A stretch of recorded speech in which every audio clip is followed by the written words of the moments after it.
Mayambu taramna okjabaga loinana Panthoi Manang na ikoknona khurumjari. Ngasisu mahausagu mayamgidamakta yamna nungairaba Phunga Wari ama amuk puduna lakjari. Wari asibu Thabirako Athouba Meetei. Adungai matam amagi warini. Thangnaba khul ahumda Esei Sakpi Ahum leirami. Makhoi ahumgi isei sahek saida amata manaramde. Adubu makhoi ahumgi manadaba sahek saida sing tongan ba mahau amamamde yaujarami. Nongma Esei Sakpi Ahumgi manungda Esei Sakpi ama oiriba langlen sanagi khunda atopa khul amadagi Esei Sakpi naba miyoy khara nekpa laklami. Langlen bu nekpa lakliba miyoy singdugi maraktagi masanan ba atangba mafi marol setba jalamba koba nipanaha amakhakna langlen sanada. Esei Sakpi Ahum phamgadaba thoram lijan. Khul ahumgi masak naiba Esei sak loi khutna thekpani. Isa langlen leire. Awang kar khulgi thabato leire. Aduga phairel khulgi ibema nonjathaga. Isal ahumna aigi chinglemna pangthok jagadoriba isegi kumhai ase thaugal katpiyu haijari. Jalambagi nakaldagi ma malukhoina. Aikhoigi ibungo jalambase isaida thawai lupjabani ibema. Adubu sinphamna pamjaba lambida chatpadi ngamkhidre. Ibungi seisak thaugal namito Jabau aina thambiramo ibung. Jalambaga lakminaba nupa amana lakminaba singda Esei Sakpi asidi masak othokna phajakreda. Ibungo jalambagi wa amuk takige. Phareja adude aikhoi amuk yaunaba tawraki. Tada phaire mama jairauba khongdoinaba tawsi. Aigi sagol dalaido mamai leithoknaba amukta khonjel thangbiu. Phani bungo lengthoknaba tawrasi. Jalambaga loinana maga lakminaba singdo jalambagi mangtung ngakselaga thokri. Langne sanadu jalambada yenglaga. Nipa ase chinglemba miyoyni. Maram asina lusingba nipa asigi thauramda. Nipa asigi somang thelong mangda. Aigi isagi thaugal ningthina utke.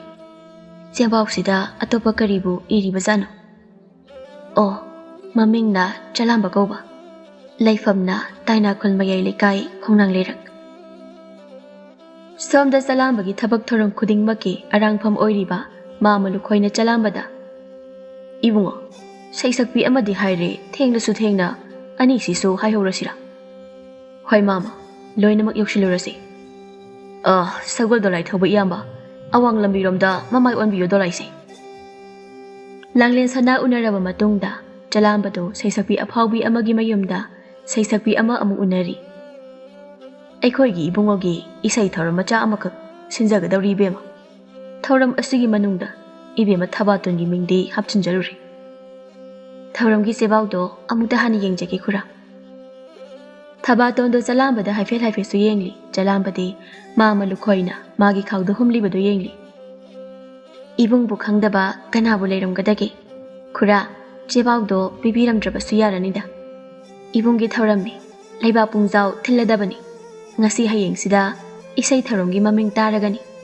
Maikai senba thongna khanglagani. Jalambana haifet mamonok Jebaudi thamjaramgi jan. Chinna khak haibade isalbu ikai khumnaba watpa tarani. Mama jebau phangbirabra. Yauri. Se. Ibemagi hakjang mangda kajaragi ko jebau se. Aikhoi ibungogi hainingba kari leibiribagi ibemada. Hoi mama. Isal Esei Sakpi Ahumda isai thaugal tawminaba jebau chajabani. Athoi hentanabagi wafamdi nachade ibema. Thoram mapung phaningaigi Esei Sakloi ahumbu thaugal tawminaba nonjaba adukhakni. Jalambasu thabatongi yumda kuina leiramde. Magi ahalsinga tungmang thokminaki. Thabatondu jalambada yenglaga hayawi. Chinglemba nipani ibungsigi thoramsigi khudong chaba asi lauraga aigi ngamjaba thaugal matik chana ulhauragi handakti. Jalambado aroiba Esei Sakpi ama unagadaba adugi khulda amuk chatpagi lambida jalambado masang ngamlaktabugum. Mama ai isase ningtham yamna chalakle. Sagol dolai mathaksida ngahakta hipke. Phi ayawu makhaido amukta subsanbiro mama. Sagol dolai thobatada sagoldo atum thobiyo. Ibungo ꯐꯤꯁꯤꯡꯁꯦ ꯑꯩ ꯁꯨꯞꯂꯛꯀꯦ ꯏꯁꯤꯡ ꯑꯁꯥꯕꯁꯨ ꯌꯥꯎꯖꯔꯛꯂꯤ ꯏꯕꯨꯡꯉꯣꯅ ꯅꯨꯡꯁꯤꯠ ꯅꯨꯡꯁꯥ ꯐꯨꯕ ꯌꯥꯗꯕ ꯑꯁꯤꯒꯤꯅꯤ ꯅꯪꯒꯤ ꯃꯥꯃꯅ ꯉꯝꯅꯕ ꯑꯗꯨꯝ ꯁꯤꯜꯂꯒꯦ ꯍꯥꯏꯔꯤꯕꯗꯣ ꯃꯥꯃ ꯃꯃꯤꯡ ꯂꯩꯕꯤ ꯏꯁꯩ ꯁꯛꯄꯤ ꯉꯥꯛꯇꯅꯤ ꯑꯗꯨꯅ ꯏꯁꯥ ꯌꯥꯎꯅꯁꯨ ꯆꯠꯅꯤꯡꯗꯨꯅ ꯇꯧꯕꯅꯤ ꯑꯩꯁꯨ ꯃꯤꯌꯥꯝꯒꯤ ꯃꯔꯛꯇ ꯇꯤꯟꯕ ꯄꯥꯝꯖꯗꯨꯅ ꯇꯧꯕꯅꯤ ꯃꯥꯃ ꯐꯔꯦ ꯏꯕꯨꯡꯉꯣ ꯑꯗꯣ ꯑꯇꯣꯞꯄ ꯏꯁꯩ ꯁꯛꯄꯤ ꯑꯃꯁꯤꯗꯤ ꯍꯌꯦꯡ ꯍꯥꯏꯔꯁꯤꯔꯥ ꯆꯂꯥꯝꯕꯗꯣ ꯊꯧꯔꯤꯕ ꯁꯒꯣꯜ ꯒꯥꯔꯤ ꯃꯊꯛꯇ ꯇꯨꯝꯅ ꯇꯨꯝꯅ ꯌꯧꯅꯕ ꯆꯠꯂꯝꯁꯤ ꯃꯥꯃ ꯑꯃꯅ ꯉꯟꯅ ꯍꯥꯏꯕ ꯑꯃꯅ ꯊꯦꯡꯊꯅ ꯍꯥꯏꯕ ꯇꯧꯔꯤꯁꯤ ꯃꯈꯣꯏ ꯑꯍꯨꯝꯃꯛ ꯉꯁꯤꯒꯤ ꯅꯨꯃꯤꯠꯁꯤꯗ ꯂꯣꯏꯅ ꯍꯥꯏꯔꯝꯁꯤ ꯉꯟꯕ ꯊꯦꯡꯕ ꯍꯥꯏꯕꯁꯤꯅ ꯋꯥꯔꯧꯅꯈꯤꯕꯁꯨ ꯌꯥꯏ ꯁꯒꯣꯜ ꯗꯣꯂꯥꯏ ꯊꯧꯕꯗꯨꯅ ꯄꯨꯛꯆꯦꯜ ꯁꯦꯡꯕ ꯑꯩꯈꯣꯏꯒꯤ ꯏꯕꯨꯡꯉꯣꯅꯤ ꯑꯗꯨꯕꯨ ꯍꯛꯆꯥꯡ ꯉꯝꯗꯅ ꯃꯤꯒꯤ ꯏꯃꯨꯡꯗ ꯆꯪꯕꯁꯨ ꯑꯃꯨꯛ ꯅꯨꯡꯉꯥꯏꯖꯗ꯭ꯔꯤꯕ ꯏꯕꯨꯡꯉꯣꯕꯨ ꯋꯥꯍꯩꯗ ꯁꯣꯏꯈꯤ ꯂꯥꯟꯈꯤꯕ ꯌꯥꯎꯔꯕꯁꯨ ꯉꯥꯛꯄꯤꯌꯨꯀꯣ ꯏꯕꯨꯡꯉꯣꯅ ꯑꯗꯨꯝꯅ ꯍꯥꯏꯔꯒꯨꯝꯁꯤ ꯈꯨꯔꯥ ꯅꯆꯥꯗ ꯅꯣꯂꯨꯛ ꯋꯥꯍꯩ ꯁꯤꯖꯤꯟꯅꯕꯤꯒꯅꯨ ꯅꯈꯣꯏꯅ ꯇꯥꯛꯄꯤ ꯇꯝꯕꯤꯔꯒ ꯆꯥꯎꯔꯛꯄ ꯅꯆꯥꯅꯤ ꯑꯗꯨꯕꯨ ꯑꯩ ꯍꯛꯆꯥꯡ ꯅꯥꯔꯁꯨ ꯁꯩꯁꯛꯄꯤꯒꯤ ꯊꯣꯡꯒꯥꯜꯗ ꯂꯩꯖꯍꯧꯒꯦ ꯈꯨꯔꯥ ꯑꯩꯁꯨ ꯌꯥꯎꯔꯛꯂꯤ ꯑꯗꯨ ꯈꯛꯇ ꯃꯣꯏꯅ ꯈꯪꯂꯒ ꯂꯣꯏꯔꯦ ꯑꯩꯅ ꯃꯈꯣꯏꯕꯨ ꯌꯥꯝꯅ ꯏꯀꯥꯏ ꯈꯨꯝꯅꯖꯩ ꯍꯧꯖꯤꯛ ꯆꯂꯥꯝꯕꯒꯤ ꯁꯒꯣꯜ ꯗꯣꯂꯥꯏ ꯈꯥꯝꯂꯤꯕꯗꯣ ꯁꯩꯁꯛꯄꯤ ꯅꯣꯟꯖꯊꯥ ꯀꯧꯕꯤ ꯂꯩꯁꯥꯕꯤ ꯑꯃꯒꯤ ꯌꯨꯝꯒꯤ ꯊꯣꯡꯒꯥꯜꯗꯅꯤ ꯋꯥꯔꯧꯕꯤꯕ ꯌꯥꯗꯦꯀꯣ ꯏꯕꯦꯝꯃ ꯑꯩꯈꯣꯏꯒꯤ ꯏꯕꯨꯡꯉꯣꯗꯣ ꯂꯝꯕꯤꯗ ꯂꯥꯛꯅ ꯂꯥꯛꯅ ꯃꯁꯥ ꯉꯝꯂꯛꯇꯕꯗꯒꯤ ꯗꯣꯂꯥꯏꯗꯒꯤ ꯀꯨꯝꯊꯕ ꯉꯝꯗꯅ ꯅꯥꯍꯦꯔꯒ ꯂꯩꯔꯦ ꯏꯕꯦꯝꯃꯅ ꯊꯧꯔꯝ ꯑꯁꯤꯒꯤ ꯆꯦꯕꯥꯎꯁꯤ ꯌꯦꯡꯕꯤꯔꯒ ꯃꯇꯝ ꯆꯥꯅ ꯂꯦꯡꯕꯤꯔꯛꯎ ꯁꯩꯁꯛꯄꯤ ꯅꯣꯟꯖꯊꯥꯅ ꯆꯂꯥꯝꯕꯕꯨ ꯌꯥꯝꯅ ꯎꯅꯤꯡꯅ ꯑꯣ ꯏꯕꯨꯡꯗꯣ ꯃꯁꯥ ꯉꯝꯗꯅ ꯗꯣꯂꯥꯏꯗ ꯍꯤꯞꯂꯒ ꯂꯩꯔꯦ ꯍꯥꯏꯕ ꯑꯗꯨꯗꯤ ꯑꯩꯒꯤ ꯐꯤ ꯈꯔ ꯄꯨꯕꯤꯈꯣ ꯈꯨꯔꯥ ꯑꯩ ꯂꯧꯊꯣꯛꯆꯔꯨꯒꯦ ꯉꯥꯏꯕꯤꯔꯝꯃꯨ ꯈꯨꯜ ꯑꯃꯗꯅꯤ ꯏꯕꯣꯍꯜ ꯀꯧꯕ ꯁꯦꯟꯖꯥꯎ ꯄꯥꯏꯕ ꯑꯍꯜ ꯑꯃꯒꯤ ꯃꯌꯨꯝꯗꯅꯤ ꯏꯕꯣꯍꯜꯒꯤ ꯃꯅꯥꯛꯇ ꯃꯤꯑꯣꯏ ꯈꯔꯁꯨ ꯇꯤꯜꯂꯤ ꯀꯔꯤꯒꯤꯅꯣ ꯂꯨꯆꯤꯡꯕ ꯅꯍꯥꯗꯨꯅ ꯑꯩꯒꯤ ꯏꯆꯥꯅꯨꯄꯤ ꯑꯍꯨꯝꯕꯨ ꯑꯃꯠꯇ ꯆꯤꯊꯗꯅ ꯃꯥꯒꯤ ꯏꯁꯩꯒꯤ ꯊꯧꯔꯝꯗ ꯊꯧꯒꯜ ꯇꯧꯕꯤꯔꯅꯕ ꯀꯧꯕꯗꯤ ꯑꯩꯒꯤ ꯅꯨꯄꯤ ꯑꯍꯜꯒꯤ ꯃꯆꯥꯅꯨꯄꯤꯅꯤ ꯂꯥꯡꯂꯦꯟ ꯁꯅꯥꯗꯣ ꯊꯕꯥꯇꯣꯟꯗꯨꯅ ꯅꯨꯄꯤ ꯌꯥꯏꯃꯒꯤ ꯃꯆꯥꯅꯤ ꯑꯗꯨꯒ ꯅꯣꯟꯖꯊꯥꯅ ꯑꯩꯒꯤ ꯑꯍꯨꯝꯁꯨꯕꯤ ꯅꯨꯄꯤꯒꯤ ꯏꯆꯥꯅꯤ ꯃꯈꯣꯏ ꯑꯍꯨꯝꯃꯛ ꯑꯩꯒꯤ ꯏꯆꯥ ꯉꯥꯛꯇꯅꯤ ꯑꯩꯅ ꯇꯣꯉꯥꯟ ꯇꯣꯉꯥꯟꯕ ꯈꯨꯜꯁꯤꯡꯗ ꯃꯈꯣꯏꯒꯤ ꯌꯨꯝ ꯑꯃꯃꯝ ꯁꯥꯔꯒ ꯊꯝꯈꯤꯕꯒꯤ ꯋꯥꯅꯤ ꯃꯔꯝꯗꯤ ꯑꯩꯒꯤ ꯅꯨꯄꯤ ꯑꯍꯨꯝꯗꯣ ꯑꯩꯒꯤ ꯀꯣꯅꯨꯡ ꯃꯥꯟꯕ ꯁꯪꯒꯥꯏꯁꯤꯗ ꯄꯨꯟꯅ ꯂꯩꯃꯤꯟꯅꯧ ꯍꯥꯏꯕ ꯌꯥꯗꯕꯒꯤ ꯑꯗꯨꯕꯨ ꯁꯩꯁꯛꯄꯤ ꯑꯍꯨꯝꯗꯣ ꯃꯆꯤꯟ ꯃꯅꯥꯎꯅꯤ ꯈꯪꯅꯔꯛꯂꯕꯗꯤ ꯐꯔꯛꯇꯤ ꯊꯤꯅ ꯇꯥꯔꯛꯀꯅꯤ ꯍꯦ ꯇꯥꯈꯣꯝꯕ ꯏꯕꯨꯡꯉꯣ ꯆꯂꯥꯝꯕꯒꯤꯗꯣ ꯊꯋꯥꯏꯒꯤ ꯇꯧꯔꯤꯕ ꯖꯥꯠꯂꯥ ꯏꯕꯣꯍꯜꯒꯤ ꯅꯨꯄꯤ ꯑꯇꯣꯝꯕꯤ ꯆꯤꯡꯂꯦꯝꯕꯤꯅ ꯅꯣꯡꯃꯗꯤ ꯈꯪꯅꯔꯛꯀꯗꯧꯔꯕ ꯑꯔꯣꯟꯕꯅꯤ ꯑꯗꯨꯒ ꯆꯂꯥꯝꯕ ꯍꯥꯏꯔꯤꯕ ꯅꯍꯥ ꯏꯕꯨꯡꯉꯣꯗꯨꯗꯤ ꯃꯕꯨꯛ ꯃꯔꯥ ꯇꯞꯄ ꯅꯍꯥꯅꯤ ꯃꯄꯥꯅ ꯈꯜꯂꯤꯕ ꯋꯥꯈꯜꯗꯣ ꯂꯥꯟꯒꯅꯤ ꯁꯨꯝ ꯈꯟꯅꯕꯒꯤ ꯋꯥꯅꯤꯗ ꯃꯃꯥꯇꯣꯝꯕꯤ ꯃꯆꯤꯜ ꯃꯅꯥꯎꯅꯤ ꯈꯪꯅꯔꯛꯀꯗ꯭ꯔꯥ ꯀꯤꯕꯒꯤ ꯋꯥꯈꯛꯅꯤ ꯐꯔꯦ ꯏꯆꯥ ꯑꯍꯨꯝꯒꯤ ꯏꯁꯩ ꯊꯧꯒꯜ ꯉꯁꯤꯗꯤ ꯏꯕꯨꯡꯉꯣ ꯆꯂꯥꯝꯕꯒꯤ ꯃꯄꯥꯜꯗꯒꯤ ꯑꯃꯨꯛꯇꯗ ꯐꯝꯕꯥꯛ ꯑꯃꯗ ꯃꯤꯀꯨꯞ ꯃꯇꯝ ꯑꯃꯠꯇꯗ ꯎꯕ ꯐꯪꯍꯟꯒꯗꯧꯔꯦ ꯃꯃꯤꯡ ꯂꯩꯔꯕꯤ ꯁꯩꯁꯛꯄꯤ ꯑꯍꯨꯝꯅ ꯐꯝꯕꯥꯛ ꯑꯃꯗ ꯏꯁꯩ ꯁꯛꯄꯒꯤ ꯀꯨꯝꯃꯩ ꯄꯥꯎꯗꯣ ꯂꯩꯀꯥꯏ ꯈꯨꯟꯗꯒꯤ ꯍꯦꯟꯗꯣꯛꯇꯨꯅ ꯈꯨꯡꯒꯪ ꯀꯌꯥ ꯀꯌꯥ ꯄꯥꯎ ꯇꯥꯅꯔꯝꯃꯤ ꯅꯣꯡꯃ ꯊꯕꯥꯇꯣꯟꯗꯣ ꯏꯁꯩ ꯑꯧꯔꯥꯏꯔꯤꯉꯩ ꯊꯕꯥꯇꯣꯟꯒꯤ ꯃꯃꯥ ꯀꯨꯟꯗꯣꯔꯩꯗꯣ ꯊꯕꯥꯇꯣꯟꯒꯤ ꯃꯅꯥꯛꯇ ꯆꯪꯂꯛꯏ ꯏꯕꯦꯝꯃ ꯅꯪꯒꯤ ꯁꯦꯕꯥꯎꯗ ꯏꯔꯤꯕ ꯁꯩꯁꯛꯄꯤ ꯑꯅꯤꯁꯤꯗꯤ ꯃꯃꯤꯡ ꯂꯩꯕꯤ ꯉꯥꯛꯇꯅꯤꯅꯦ ꯊꯕꯥꯇꯣꯟꯗꯣ ꯏꯁꯩ ꯉꯪꯕ ꯂꯦꯞꯄꯒ ꯏꯃꯥ ꯑꯩꯗꯤ ꯃꯨꯟꯅꯕꯨ ꯌꯦꯡꯂꯨꯗꯦ ꯃꯃꯤꯡꯁꯤꯡꯗꯣ ꯀꯅꯥ ꯀꯅꯥꯅꯣ ꯑꯃꯨꯛꯇ ꯍꯥꯏꯔꯛꯑꯣ ꯅꯪꯅ ꯍꯦꯟꯅ ꯈꯪꯂꯕ ꯉꯥꯛꯇꯅꯤꯗ ꯂꯥꯡꯂꯦꯟ ꯁꯅꯥꯒ ꯅꯣꯟꯖꯊꯥꯒꯅꯤ ꯑꯩꯗꯤ ꯆꯂꯥꯝꯕ ꯍꯥꯏꯔꯤꯕ ꯏꯕꯨꯡꯉꯣ ꯅꯍꯥꯗꯣ ꯃꯁꯛ ꯑꯃꯨꯛꯇꯁꯨ ꯎꯗ꯭ꯔꯤ ꯊꯧꯔꯝꯁꯤꯒꯤ ꯈꯨꯗꯣꯡꯆꯥꯕ ꯂꯧꯔꯒ ꯏꯕꯨꯡꯉꯣꯗꯣ ꯑꯃꯨꯛꯇ ꯌꯦꯡꯍꯧꯒꯦ ꯍꯣꯏ ꯏꯃꯥ ꯑꯩꯁꯨ ꯏꯃꯥꯒ ꯕꯥꯖꯤꯒꯒꯤ ꯃꯥꯏ ꯆꯣꯞꯇꯅꯕ ꯇꯧꯒꯦ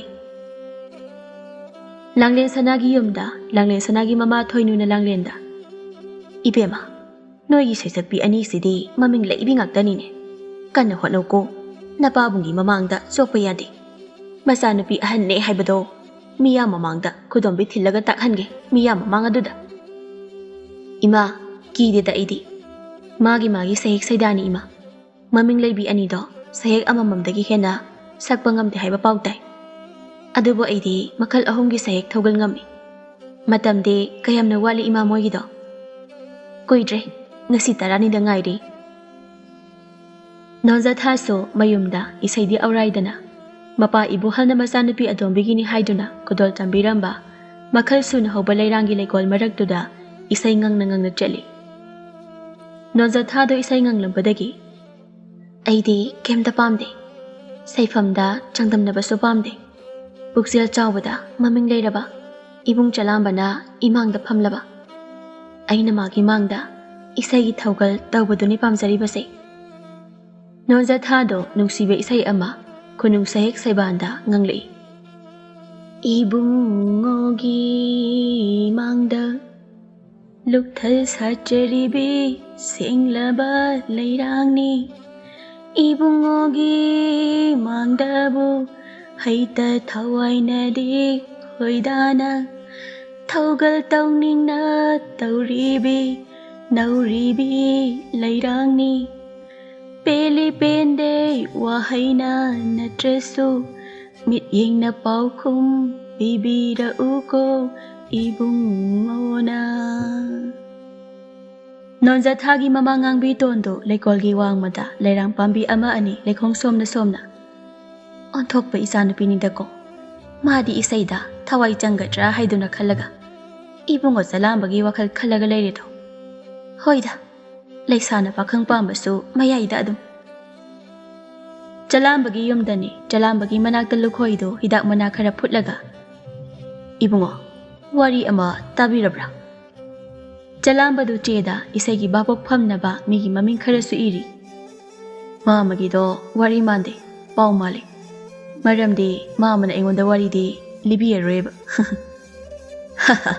ꯁꯤꯡꯈ꯭ꯔꯕ ꯏꯆꯥꯅꯤ ꯀꯩꯅꯣꯅꯤ ꯁꯩꯁꯛꯄꯤ ꯅꯨꯄꯤ ꯃꯆꯥ ꯑꯍꯨꯝꯗꯣ ꯃꯆꯤꯟ ꯃꯅꯥꯎ ꯉꯥꯛꯇꯅꯤ ꯍꯥꯏꯔꯤꯅꯦ ꯍꯥ ꯃꯆꯤꯟ ꯃꯅꯥꯎ ꯉꯥꯛꯇꯅꯤ ꯍꯥꯏꯕ ꯃꯥꯃ ꯃꯌꯨꯝ ꯄꯥꯟꯕ ꯑꯃꯠꯇꯁꯨ ꯅꯠꯇꯦ ꯑꯗꯨꯒ ꯄꯨꯂꯞꯅ ꯂꯩꯕꯁꯨ ꯅꯠꯇꯕ ꯃꯃꯥꯁꯨ ꯑꯃꯃꯝ ꯂꯩꯔꯤꯕ ꯀꯃꯥꯏ ꯇꯧꯔꯤꯕ ꯑꯗꯨꯗꯤ ꯃꯥꯃ ꯏꯕꯨꯡꯉꯣ ꯋꯥꯔꯤꯗꯣ ꯑꯩ ꯂꯤꯔꯒꯦ ꯑꯗꯨꯗꯤ ꯁꯦꯟꯖꯥꯎ ꯄꯥꯏꯕ ꯏꯕꯣꯍꯜꯗꯣ ꯃꯃꯤꯡꯗꯤ ꯇꯥꯔꯝꯂꯅꯤ ꯈꯪꯉꯦ ꯃꯥꯃ ꯁꯣꯔꯣꯈꯨꯜ ꯁꯦꯟꯖꯥꯎ ꯄꯥꯏꯕ ꯏꯕꯣꯍꯜꯒꯤ ꯃꯃꯤꯡ ꯇꯥꯗꯕ ꯀꯅꯥꯕꯨ ꯂꯩꯔꯝꯒꯅꯤ ꯃꯥꯃꯒꯤ ꯋꯥꯔꯤꯗꯣ ꯑꯩ ꯍꯥꯏꯐꯦꯠꯇꯤ ꯆꯤꯡꯅꯩ ꯑꯗꯨꯕꯨ ꯂꯤꯕꯗꯤ ꯂꯤꯕꯤꯔꯛꯎ ꯇꯥꯕ ꯅꯨꯡꯉꯥꯏꯒꯗꯕ ꯃꯥꯜꯂꯤ ꯑꯗꯨꯅꯤ ꯁꯦꯟꯖꯥꯎ ꯄꯥꯏꯕ ꯏꯕꯣꯍꯜꯗꯣ ꯅꯨꯄꯤ ꯃꯔꯤ ꯂꯣꯟꯕꯅꯤ ꯑꯀꯣꯟꯕꯒꯤ ꯅꯨꯄꯤꯗꯨꯗꯤ ꯃꯥꯒ ꯂꯩꯃꯤꯟꯅꯕꯅꯤ ꯅꯨꯄꯤ ꯑꯍꯜ ꯌꯥꯏꯃ ꯑꯃꯗꯤ ꯑꯍꯨꯝ ꯁꯨꯕꯤꯒꯤ ꯃꯆꯥꯅꯨꯄꯤ ꯑꯃꯃꯝꯅꯤ ꯁꯩꯁꯛꯄꯤ ꯂꯩꯁꯥꯕꯤ ꯑꯍꯨꯝꯗꯣ ꯑꯣ ꯑꯗꯣ ꯃꯣꯏ ꯂꯩꯁꯥꯕꯤ ꯑꯍꯨꯝꯗꯨꯗꯤ ꯈꯪꯗꯕ ꯖꯥꯠꯂꯥ ꯈꯪꯍꯟꯕꯅꯗꯤ ꯐꯩ ꯈꯜꯂꯤ ꯏꯕꯨꯡꯉꯣꯅ ꯁꯤꯜꯂꯤꯕ ꯊꯧꯔꯝꯁꯤꯗ ꯁꯣꯏꯗꯅ ꯈꯪꯅꯔꯅꯤ ꯃꯔꯝꯗꯤ 이보ꯍꯜꯒꯤ ꯅꯨꯄꯤ ꯃꯔꯤꯃꯛ ꯀꯨꯝꯍꯩ ꯃꯐꯝꯗ ꯂꯣꯏꯅ ꯊꯦꯡꯅꯔꯅꯤ ꯑꯗꯨꯒ 이보ꯍꯜꯒꯤ ꯃꯃꯤꯡꯁꯨ ꯚꯥꯕꯣꯛꯇ ꯍꯥꯞꯆꯤꯟꯕꯤꯌꯨ ꯃꯥꯃ ꯑꯩꯗꯤ ꯑꯍꯜꯗꯨꯒꯗꯤ ꯁꯛꯈꯪ ꯃꯥꯏꯈꯪꯅꯕꯁꯨ ꯅꯠꯇꯦ ꯍꯣꯏꯗ ꯁꯛ ꯈꯪꯅꯕꯕꯨ ꯑꯁꯤꯒꯨꯝꯕ ꯇꯥꯟꯖꯥꯁꯤꯗ ꯈꯪꯅꯍꯧꯗ꯭ꯔꯕꯗꯤ ꯀꯔꯝ ꯀꯥꯟꯗ ꯈꯪꯅꯍꯧꯒꯅꯤ ꯑꯩ ꯚꯥꯕꯣꯛ ꯃꯔꯛꯇ 이보ꯍꯜꯒꯤ ꯃꯃꯤꯡ ꯏꯔꯦꯀꯣ ꯃꯥꯃ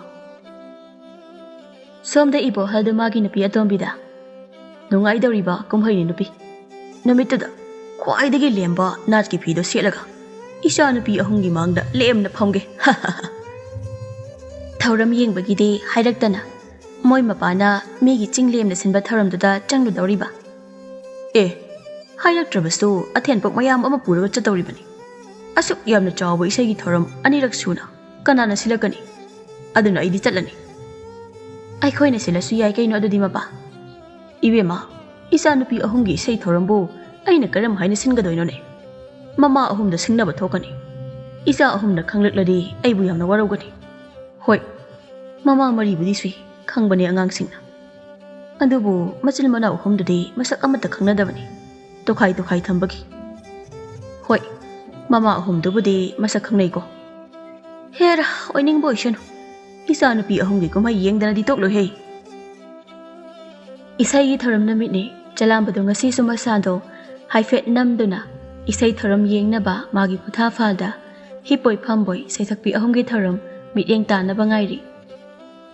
ꯅꯨꯡꯉꯥꯏꯕ ꯃꯤꯀꯨꯞ ꯑꯃꯅ 이보ꯍꯜꯁꯨ ꯃꯥꯒꯤ ꯃꯔꯨꯞ ꯃꯄꯥꯡ ꯃꯅꯥꯏ ꯃꯁꯦꯜ 100-200ꯒ ꯁꯒꯣꯜ ꯗꯣꯂꯥꯏꯗ ꯑꯊꯦꯟꯄꯣꯠ ꯀꯌꯥꯒ ꯂꯣꯏꯅꯅ ꯆꯂꯥꯝꯕꯒꯤ ꯊꯧꯔꯝ ꯐꯝꯕꯥꯛꯇ ꯂꯦꯡꯁꯤꯜꯂꯛꯏ ꯀꯨꯝꯍꯩ ꯌꯦꯡꯅꯕꯒꯤ ꯇꯤꯜꯂꯝꯕ ꯃꯌꯥꯝ ꯃꯔꯛꯇ 이보ꯍꯜꯒꯤ ꯅꯨꯄꯤ ꯑꯍꯜ ꯌꯥꯏꯃ ꯑꯍꯨꯝ ꯁꯨꯕꯤꯁꯨ ꯃꯥꯒꯤ ꯃꯆꯥꯁꯤꯡꯒꯤ ꯏꯁꯩ ꯊꯧꯔꯝ ꯌꯦꯡꯕ ꯂꯥꯛꯂꯝꯃꯤ ꯃꯥꯃ ꯑꯍꯜꯁꯤꯗꯤ ꯏꯅꯥꯛꯇ ꯐꯝꯍꯟꯁꯤ ꯁꯩꯁꯛꯄꯤ ꯑꯍꯨꯝꯒꯤ ꯃꯄꯥ ꯑꯣꯏꯕꯅꯤꯅ ꯑꯩꯅꯁꯨ ꯃꯇꯤꯛ ꯂꯩꯅ ꯏꯀꯥꯏ ꯈꯨꯝꯅꯕ ꯄꯥꯝꯃꯤ ꯐꯅꯤ ꯏꯕꯨꯡꯉꯣ ꯑꯩ ꯀꯧꯁꯤꯟꯖꯔꯨꯒꯦ 이보ꯍꯜꯕꯨ ꯎꯕ ꯃꯤꯑꯣꯏ ꯑꯃꯅ ꯃꯁꯤꯒꯤ ꯑꯍꯜꯁꯤꯗꯤ ꯁꯦꯟꯖꯥꯎ ꯄꯥꯏꯕ 이보ꯍꯜꯅꯤꯅꯦ ꯃꯕꯨꯛꯁꯨ ꯌꯥꯝꯅ ꯐꯕꯅꯤ ꯏꯕꯣꯍꯜꯗꯣ ꯂꯥꯞꯇꯛꯅ ꯂꯧꯔꯤ ꯑꯩꯒ ꯂꯥꯛꯃꯤꯟꯅꯕ ꯏꯆꯥ 10ꯃꯨꯛ ꯊꯣꯛꯂꯛꯎ ꯑꯗꯨꯒ ꯀꯕꯣꯛ ꯂꯐꯣꯏ ꯍꯩꯔꯥꯁꯤꯡꯁꯦ ꯇꯤꯜꯂꯤꯕ ꯃꯤꯌꯥꯝꯁꯤꯗ ꯊꯧꯒꯜꯂꯣꯟꯒ ꯂꯣꯏꯅꯅ ꯑꯃꯨꯛꯇ ꯌꯦꯟꯊꯣꯛꯎ ꯃꯤꯠ ꯊꯛꯅ ꯐꯖꯈ꯭ꯔꯦ ꯏꯆꯥ ꯏꯕꯨꯡꯉꯣ ꯆꯂꯥꯝꯕꯒꯤ ꯏꯁꯩꯒꯤ ꯊꯧꯔꯝꯒꯤ ꯐꯤꯖꯪꯁꯤꯡꯁꯤꯗꯤ ꯐꯔꯦ ꯑꯩꯁꯨ ꯁ꯭ꯋꯥꯏꯁꯤꯗ ꯑꯗꯨꯝ ꯐꯝꯂꯒꯦ ꯀꯗꯥꯏ ꯑꯩꯒꯤ ꯂꯦꯡꯖꯨꯝꯗ ꯌꯥꯟꯕ ꯐꯤꯗꯣ ꯊꯥꯔꯒ ꯍꯦꯛꯇ ꯐꯝꯂꯒꯦ ꯏꯕꯣꯍꯜꯗ ꯂꯩꯕꯥꯛꯇ ꯐꯝꯒꯦ ꯇꯧꯕꯒ ꯂꯨꯈꯣꯏꯗꯣ ꯏꯕꯣꯍꯜꯒꯤ ꯃꯅꯥꯛꯇ ꯆꯦꯟꯁꯤꯜꯂꯛꯏ ꯁꯣꯏꯔꯦ ꯏꯇꯥꯎꯕ ꯑꯩꯈꯣꯏꯒꯤ ꯏꯕꯨꯡꯉꯣꯅ ꯃꯅꯨꯡꯗ ꯂꯦꯡꯁꯤꯟꯕꯤꯔꯛꯅꯕ ꯎꯅꯦꯝꯖꯔꯛꯂꯤ ꯏꯕꯨꯡꯉꯣ ꯃꯁꯥꯗꯤ ꯑꯔꯨꯝ ꯂꯩꯍꯧ ꯇꯧꯗꯅ ꯐꯝꯕ ꯐꯥꯎꯕ ꯉꯝꯗꯅ ꯄꯣꯊꯥꯍꯧꯔꯤ ꯅꯥꯕ ꯐꯔꯛꯄꯒꯤ ꯏꯕꯣꯍꯜꯒ ꯂꯥꯛꯃꯤꯟꯅꯕ ꯑꯍꯜ ꯑꯃꯅ ꯊꯧꯒꯜꯂꯣꯟ ꯊꯛꯁꯤ ꯈꯥꯁꯤ ꯂꯩꯕ ꯅꯍꯥꯅꯤ ꯆꯂꯥꯝꯕꯗꯣ ꯑꯗꯨꯗꯤ ꯏꯕꯨꯡꯉꯣ ꯏꯕꯣꯍꯜ ꯂꯦꯡꯁꯤꯜꯂꯁꯤ ꯍꯧꯖꯤꯛ ꯂꯥꯡꯂꯦꯟ ꯁꯅꯥ ꯊꯕꯥꯇꯣꯟ ꯑꯃꯗꯤ ꯅꯣꯟꯖꯊꯥ ꯃꯈꯣꯏ ꯑꯍꯨꯝꯒꯤ ꯏꯁꯩ ꯊꯧꯒꯜ ꯍꯧꯒꯗꯧꯔꯤ ꯆꯂꯥꯝꯕꯁꯨ ꯁꯩꯁꯛꯄꯤ ꯑꯍꯨꯝꯗ ꯃꯤꯠꯌꯦꯡ ꯇꯥꯔꯤ ꯏꯕꯣꯍꯜꯁꯨ ꯈꯨꯎ ꯅꯤꯛꯅ ꯍꯔꯥꯎ ꯃꯊꯣꯏ ꯀꯥꯅ ꯃꯆꯥꯅꯨꯄꯤ ꯑꯍꯨꯝꯕꯨ ꯊꯋꯥꯏ ꯇꯥꯅ ꯌꯦꯡꯖꯔꯤ ꯑꯗꯨꯕꯨ ꯏꯕꯣꯍꯜꯒꯤ ꯅꯨꯄꯤ ꯑꯍꯨꯝꯗꯨꯗꯤ ꯃꯥꯒꯤ ꯇꯣꯉꯥꯟ ꯇꯣꯉꯥꯟꯕ ꯃꯐꯝꯗꯒꯤ ꯄꯩꯅ ꯌꯦꯡꯂꯤ ꯊꯕꯥꯇꯣꯟꯗꯣ ꯃꯄꯥꯗ ꯍꯥꯏꯐꯦꯠ ꯌꯦꯡꯂꯝꯂꯒ ꯃꯥꯒꯤ ꯂꯩꯖꯕꯤ ꯊꯥꯗꯅ ꯏꯁꯩ ꯑꯃ ꯈꯪꯁꯛ ꯁꯛꯂꯤ ꯆꯂꯥꯝꯕꯗꯣ ꯈꯪꯄ꯭ꯔꯦꯛ ꯈꯪꯉꯤ ꯃꯌꯥꯝꯁꯨ ꯈꯪꯄ꯭ꯔꯦꯛ ꯈꯪꯅꯤ ꯂꯥꯡꯂꯦꯟ ꯁꯅꯥꯒ ꯅꯣꯟꯖꯊꯥꯒꯁꯨ ꯈꯪꯄ꯭ꯔꯦꯛ ꯈꯪꯉꯤ ꯏꯕꯣꯍꯜꯁꯨ ꯈꯪꯕ ꯂꯣꯏꯔꯒ ꯅꯣꯛꯐꯦꯠ ꯇꯧꯅ ꯊꯤꯠꯂꯤ ꯈꯣꯡꯂꯤꯕ ꯂꯦꯜꯂꯤꯕ ꯈꯨꯠꯂꯥꯏꯁꯤꯡꯗꯒꯤꯁꯨ ꯈꯣꯟꯖꯦꯜꯅ ꯅꯝꯍꯠꯀꯗꯕꯅꯤ ꯇꯥꯜ ꯊꯥꯒꯗꯕꯅꯤ ꯕꯥꯕꯣꯛꯁꯤꯡꯗꯨ ꯇꯨ ꯆꯣꯡꯍꯟꯒꯗꯕꯅꯤ ꯊꯕꯥꯇꯣꯟꯒꯤ ꯃꯃꯥ ꯀꯨꯟꯗꯣꯔꯩꯅ ꯏꯁ ꯀꯔꯤ ꯏꯁꯩ ꯈꯨꯍꯧꯅ ꯃꯥꯒꯤꯁꯤꯗꯤ ꯃꯤꯒ ꯂꯣꯏꯅ ꯈꯪꯅꯔꯤꯅꯤ ꯇꯧꯔꯤꯕꯁꯤꯗꯤ ꯊꯕꯥꯇꯣꯟꯗ ꯐꯝꯂꯝꯕꯗꯒꯤ ꯏꯁꯩ ꯌꯦꯡꯂꯤꯕꯁꯤꯡꯗ ꯑꯣꯟꯁꯤꯟꯗꯨꯅ ꯈꯨꯗꯣꯝꯕꯤ ꯊꯤꯟꯗꯨꯅ ꯊꯦꯛꯇꯅ ꯏꯁꯩ ꯁꯛꯊꯔꯤ ꯅꯣꯟꯖꯊꯥꯒ ꯂꯥꯡꯂꯦꯟꯒꯗꯤ ꯈꯪꯄ꯭ꯔꯦꯛ ꯈꯪꯂꯤ ꯅꯣꯟꯖꯊꯥꯗꯣ ꯊꯕꯥꯇꯣꯟꯗ ꯉꯛꯅ ꯌꯦꯡꯂꯒ ꯀꯤꯌꯦ ꯃꯥꯒꯤ ꯏꯁꯩ ꯈꯨꯁꯛꯁꯤ ꯀꯔꯝꯕ ꯅꯥꯠꯀꯤ ꯏꯁꯩ ꯈꯨꯁꯛꯅꯣ ꯃꯥꯅ ꯐꯟ ꯆꯣꯡꯂꯒ ꯁꯛꯏꯁꯤꯕꯣ ꯃꯁꯛꯁꯤꯁꯨ ꯑꯩꯈꯣꯏ ꯕꯥꯁꯤ ꯍꯥꯏꯐꯦꯠ ꯃꯥꯜꯂꯤ ꯑꯗꯨꯗ ꯃꯥꯅ ꯃꯁꯝ ꯁꯥꯡꯈꯤꯕꯒꯤ ꯋꯥꯅꯤ ꯊꯕꯥꯇꯣꯟꯒꯤ ꯁꯥꯊꯦꯛ ꯁꯩꯍꯦꯛꯇ ꯋꯥꯈꯜ ꯅꯨꯡꯉꯥꯏꯔꯕ ꯄꯥꯈꯪ ꯂꯩꯁꯥꯁꯤꯡ ꯃꯧ ꯅꯍꯥꯁꯤꯡ ꯃꯀꯣꯛ ꯃꯈꯧꯔꯤ ꯃꯈ꯭ꯋꯥꯡꯗ ꯌꯥꯜꯂꯛꯄ ꯂꯦꯡꯌꯥꯟ ꯐꯤ ꯈꯨꯗꯩꯁꯤꯡꯗꯣ ꯍꯥꯏꯗꯨꯅ ꯖꯒꯣꯏ ꯁꯥꯟꯅꯔꯤ ꯂꯥꯡꯂꯦꯟ ꯁꯅꯥꯗꯤ ꯕꯥꯕꯣꯛꯁꯤꯡꯒꯤ ꯃꯑꯣꯡꯗꯨ ꯎꯕꯗ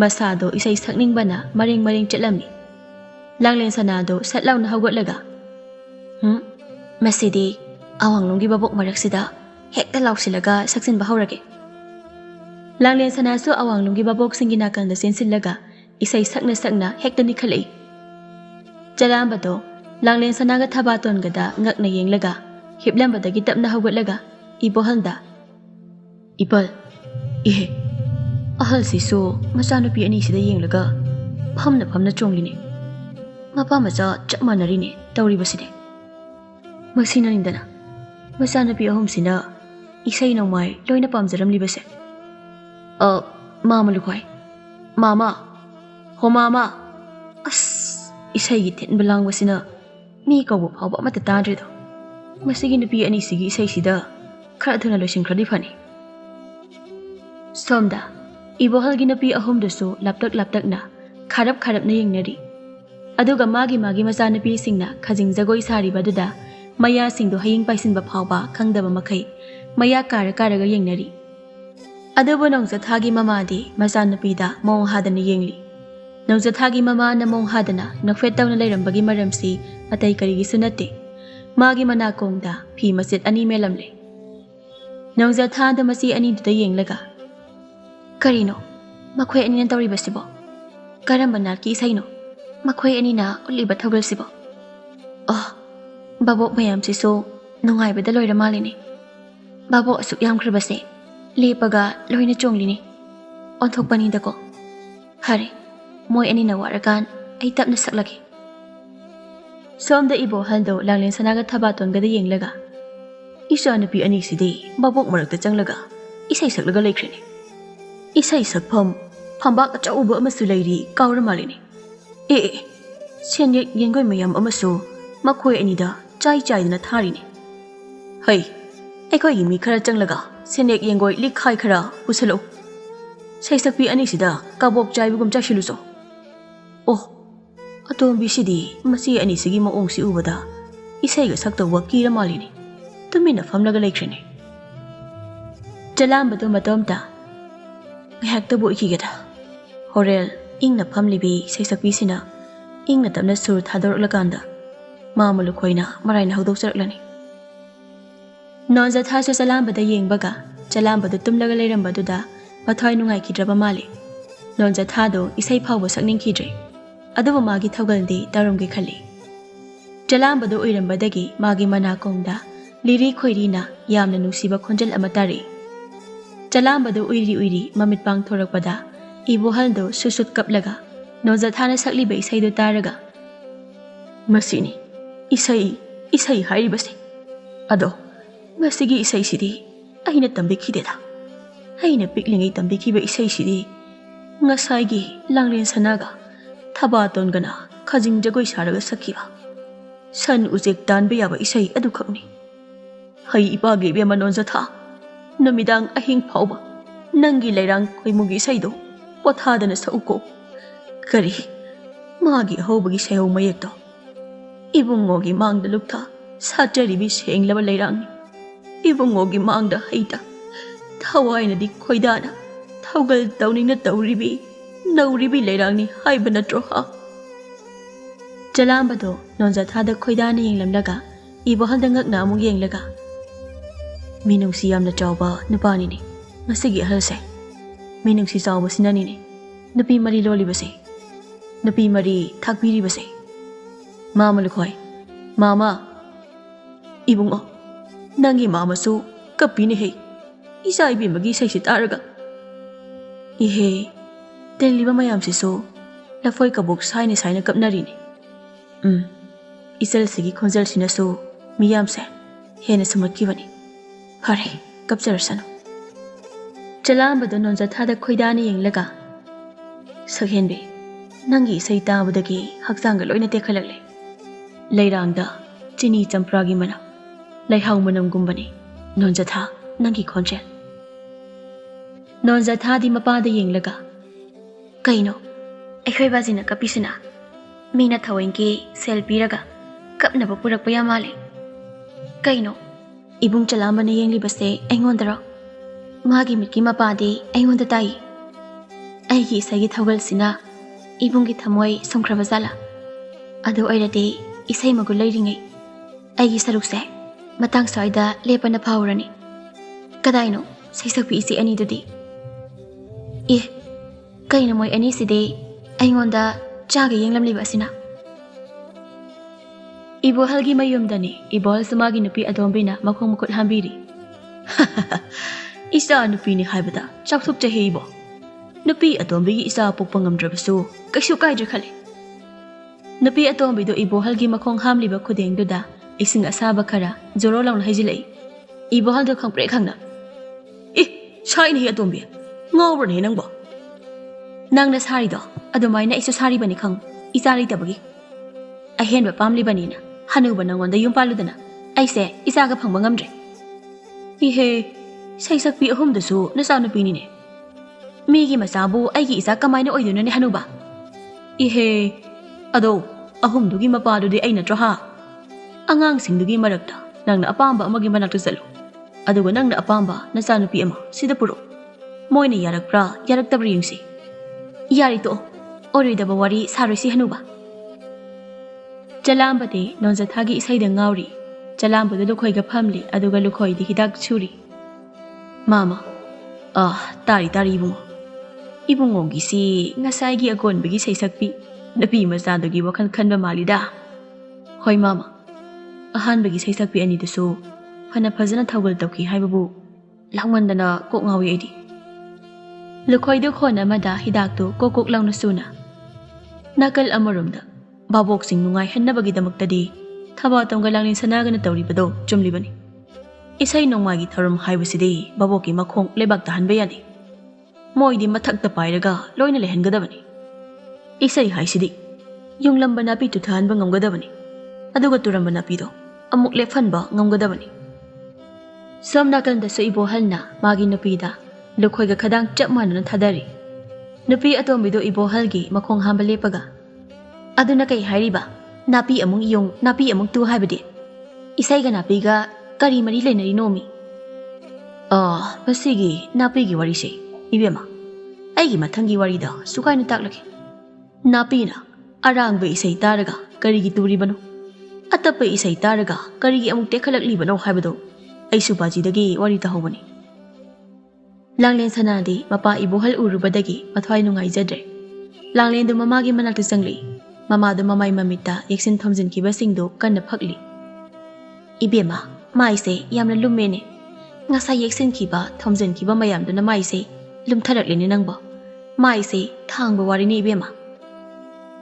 Ngawrak lanu ima. Lumi du de nana dagi sanadu na natro.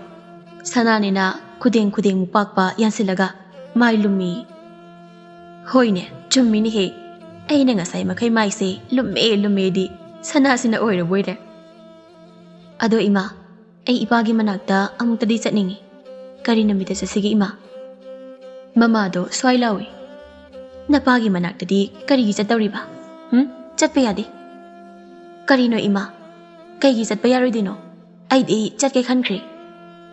Mama masado maray ka na tawnari. Adugo somda na. Ibo hatdo di. Aphawi masanupi ahumdo magi masa ngaktani haina. May kay adomda. Phong na takningli. Tado sazo. Karita na sige ibuhal. Tada. Isa na pi ahumdo. Aigi isa ni takning lebo. Mama ahumdo di. Sida layo. Yabu yare yabu yadre. Isa di lotlaga thamning drebo. Angang ahumok nangi ngaktani. Loy na kangi kayo ibuhal. Kangbo di kangi tada. Aduda moy ahumdo di. Masil manaw ni kang nadidana. Aduna moy ahumdo. Masil manaw ni takningi ay namiyamda. May kay somda isa ahumgum. Maming leba Esei Sakpi leba nate. Nupa dagi hauraga Esei Sakpi amat talayti. Ifong na. Aruan batamba haiba sidi nongmadi soydana kanglakadaw layrabani. Mayum makay pa na dringay sida. Kanghan ba na budi fay. Maramdi angang ahumdugi luhongwa namita. Mapa na hakti loy na satkanido. Namito dagi angang ahumdu na su loy na kangnarakani. Nahagsi moy ahumgi mapa ni haiba. Aduni tada. Isa nupisingi luhongbada mapa ay di thawbural oidaba yarakloido. Angang ahumdo so hawjikti sakang may kang naramlani. Kang na unarabanina. Tada na kari tawba yabagi haibado amukta tanasi. Ay wakal amadi khalibo ay silaglaki. Thabaton gi mayumdani thabaton sumama gawari sari. Hera ibema napabungbu tu sida phaklang da yekhalaga ne kok khelalore. Adugibu aduk lai badubu. Phagi tahan gano ima. Chahi kiyagi matong bazi ubase. Ay puknang yam na nungsi ima. Aduna ay di bazi manakta sa lugi khali. Iyara di bazi galay rosi. Mamaro thabaton giningay da koksaw bikay. Nonza tha di jalamba bu nungsi jari. Jalamba da say tha zaki ba isay adutang ang laga.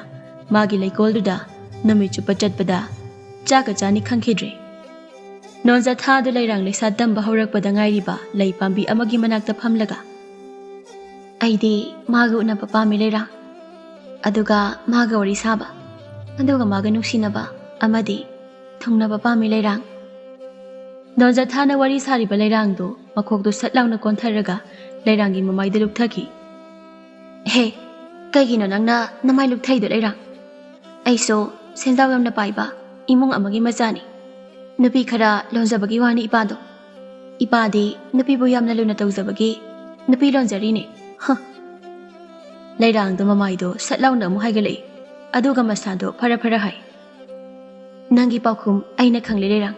Ngay ko, ising laruge ko nangi chay na ba. Nonja tha do laykol dagi hek thoklakpaga dalambagi meyoy ama sagol thawjilay. Aduga nipado na layrang da. Ibi mase nonja tha oigani ko.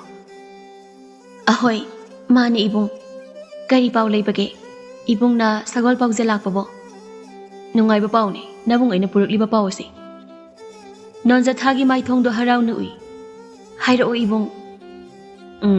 Ibung o jalamba na. Esei Sakpi na koy ahunga. Amugdang sakang may kang naningi haybire. Lakli ba ng maizing na misida. Ibung o jalamba gi sanggayda. Matam kita kay thokpi na ba isal singda punem jar ibung o na.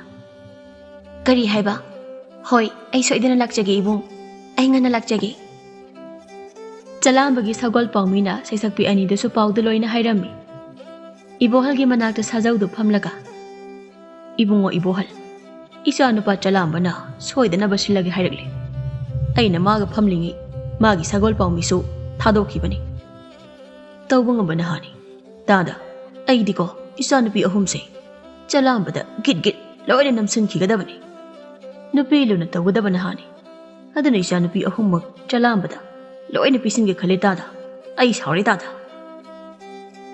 Nomaizing numitni langlen sana thabaton amadi nonjatha moi ahumdo Chalambagi konong manba sangai dugi lampak mukchauba mayai kagi lasing mapol dara mapol semba mon lauba potha phal du da koina phamli moi ahum na phamli ngai Chalambagi imungi miyoi singna puthorok pa haitha potha mayamna Esei Sakpi Ahumgi mangda chingmu wangna pairi thaba tondu matomda as aidi kok ngaurida amana kari chani amana kari thakni na hakmandana pukal in thangatkre Langlen sanana adune ita chanaba mayam se ubada aidi pukalo in thangatkri Langlen sanana nonjathada ado ita manbi nangdi ekhoi anina chahi khara halamdo mali hoi che aidi angang oiri ado ibung Chalambadi ngasaidagi tholakti thabatona mana ekhoi bo kawbani soidana tholakani wagano inaw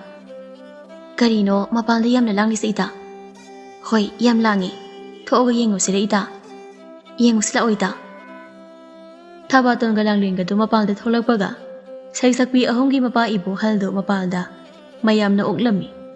Thabatona. Bazi ni. Langli da thabaton da yam ngak na yenglaga. Hoi, sidi ekhoi bazi ni. Thabaton galang linga do ngak na yengla ringai. Nonjatha na tapna. Bazi.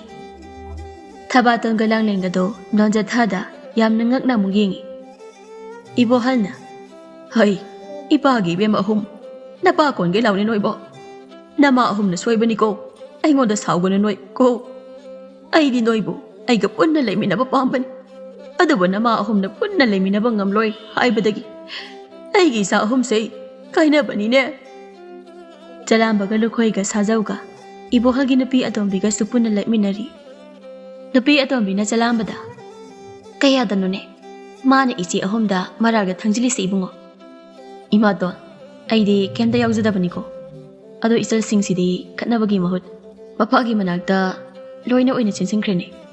Ai, kura ibohal sidi masa singsi ko laga o kongi kapkrene. Ai khoida michiga so mu khasilakini kura se. Aidi sireda. Ibohalna masanipi ahumdo magi sangai de pukri.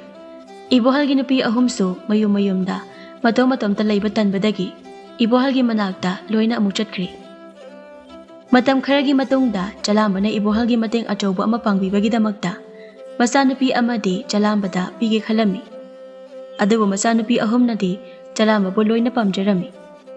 Tawbatabu Chalamba bo hena pamjaba nuksijabadi nonjathani haibasi makhoi miyamna khangnarakpadagi Nonjathabu Chalambada thajaduna imung anido nungai yaifana leiminakirami